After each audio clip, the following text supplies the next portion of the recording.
So I'll start with John Penrose. Mr. Penrose. Mr. Davis, and congratulations once again to the honourable gentleman for bringing this debate before us today. I support a very great deal of what is in the energy security strategy.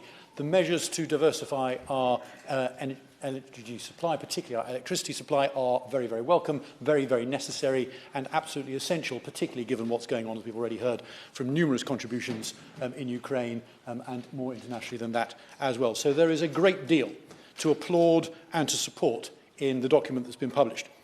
But, Mr. Davis, the problem with it is that most of those things, while they are good, while they are necessary, while they are to be welcomed, most of them are very long term. You can't build a nuclear power station or indeed even an offshore wind farm terribly quickly. Most of them are several years away as a minimum, and some of them a great deal longer than that. And of course, the energy crisis is now. It's today.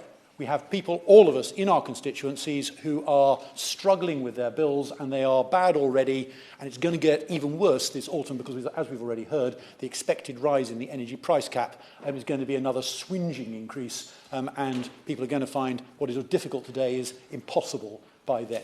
So there are some short-term issues, short-term measures, which I'm going to urge the Minister to consider in parallel with this bill, in order to make sure that we are not forgetting the pain and we are taking measures to deal with some of that pain as fast as we decently and respectably can. In no particular order, we've already heard from pretty much everybody, I think, so far who's spoken about the importance of insulation. So I won't belabour that point other than to say that it is right. We need to do more about that. We can do something about it much faster, and it has instant effects for the householders concerned. There is a problem with supply in terms of getting enough skilled people who can install the rotten stuff. But if we can get that solved, and we should start now, then it's the sort of thing which will happen much, much faster than the time it takes to build an offshore wind farm, and we should have begun already.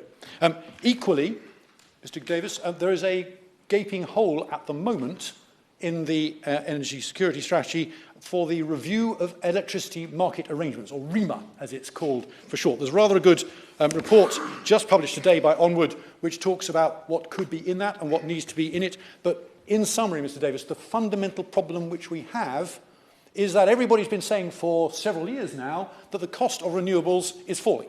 In fact, the cost of offshore wind, for example, is a fraction of what everyone expected it to be today, which is excellent news.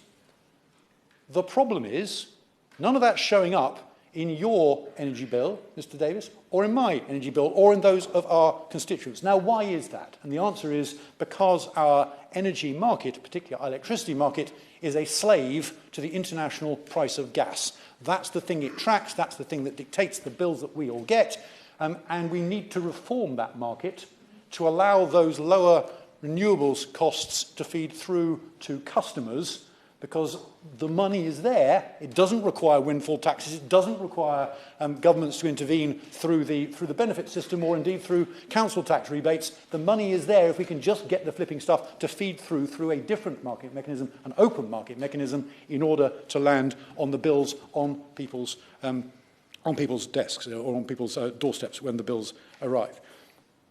As a further point, Mr. Davis, and to give an example, one of the things which we could do is that quite a lot of the renewables are now, have been built, the offshore wind farms, for example, have been built under a contracts for difference, which the Minister and his predecessors have been very, very good about.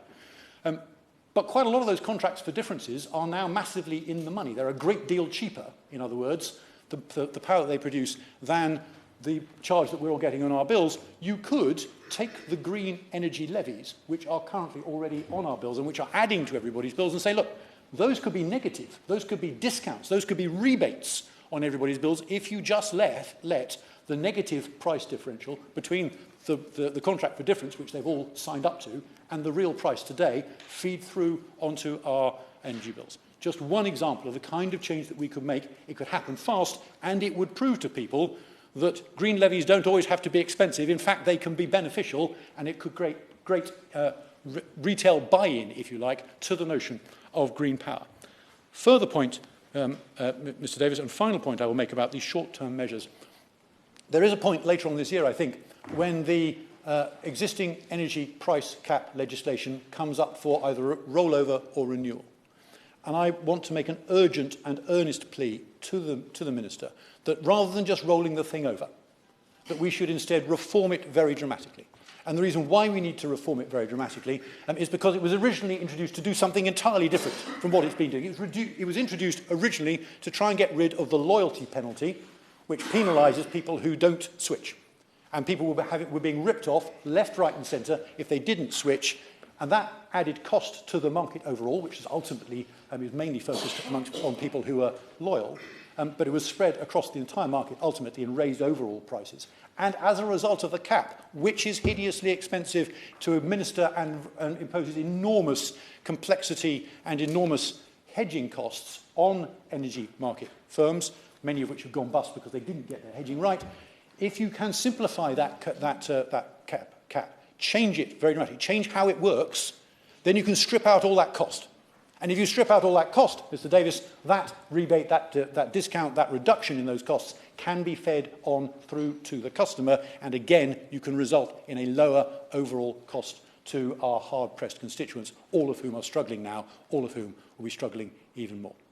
So, Mr. Davis, a lot to admire, a lot to applaud, a lot to support in this energy strategy, but an awful lot that's missing, which will be quick, which will be urgent, which needs to happen now in order to make a difference to all our hard-pressed constituents as soon as we can.